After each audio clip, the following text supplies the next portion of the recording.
सम्मान मिल्छ होइन नि यही छ हाम्रो समाजमा तर यस्तो नभन् किनकि महिलाले यो समाजलाई यो संसारलाई बनाएछ महिला नै यो संसारलाई सजाउन काम गरेछ यसले समाज विकासको क्रमलाई प्रत्यक्ष र अप्रत्यक्ष रूपमा प्रभाव पारेको हुन्छ अर्थात् महिलाले कसैको केही सम्मानमा तरफ बन्गेकी यसले आफूलाई सम्मान नदिने तर तपाईहरुलाई इज्जतको सम्मान गर्छ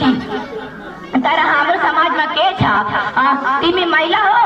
तिमी त्यहाँ गएर के गर्छ तिमी घरमा बस्ने हो तिमीले घरमा बसेर तिमीलाई काम गर्ने हो तिमीलाई जज बनाउँछु म तिमीलाई म डाक्टर बनाउँछु किन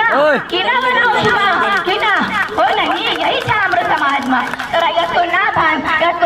तिम्रो संसारलाई यो सजाउने नै महिला हो यो महिलाले तिम्रो समाजलाई बनाउँछ यो समाजलाई तिम्रो हरेक काम गर्छ तिमीलाई यो आमाको नाममा यो संसारलाई जगाउने तिम्रो आमा हो तिम्रो आमा यो बुझिहाल तिमी